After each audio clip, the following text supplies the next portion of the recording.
ஹாப்பியா ஹெல்தியா ஜாலியா ஒரு life. Lanker Harmonia Pavilion, Senior Living Apartments at Sri Perumbudur. Bookings call 7717273747.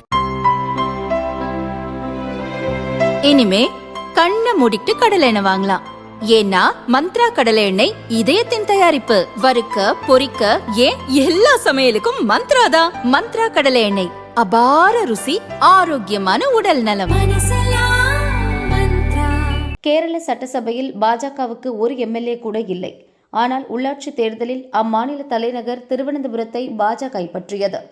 45 ஆண்டுகளாக ஆளும் இடது ஜனநாயக முன்னணி வசமிருந்த திருவனந்தபுரம் மாநகராட்சி பாஜக வசம் வந்தது. இது பிரதமர் மோடிக்கு பெரும் மகிழ்ச்சியை அளித்துள்ளது. ஹரியானா, திரிபுராவில் தனித்த ஆட்சியை பிடித்ததற்கு சமமானது திருவனந்தபுரம் வெற்றி என பாஜக தலைவர்களிடம் கூறியுள்ளார்.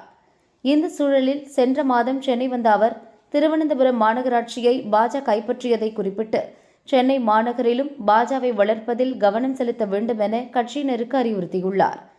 2024 லோக்சபா தேர்தலில் தென் சென்னை, மத்திய சென்னை உட்பட பல தொகுதிகளில் பாஜக 2ஆம் இடம் பெற்றதையும் மோடி சுட்டிக்காட்டியுள்ளார்.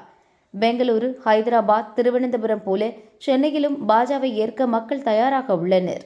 நடுத்தர, உயர் நடுத்தர மக்கள்தான் பாஜக ஓட்டு வங்கி. அவர்கள் சென்னையில் அதிகமாக உள்ளனர். சிறப்பு திட்டங்களை வகுத்து செயல்படுத்துங்கள் என தமிழக பாஜக தலைவர்களுக்கு மோடி உத்தரவிட்டுள்ளார்.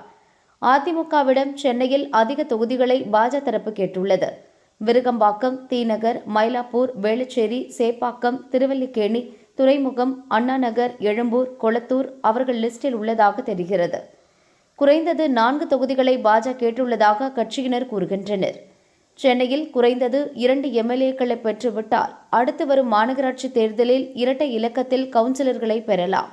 இந்த கணக்கில் பாஜக காய் நகர்த்தி வருவதாக அக்கட்சி வட்டாரங்கள் சொல்கின்றன.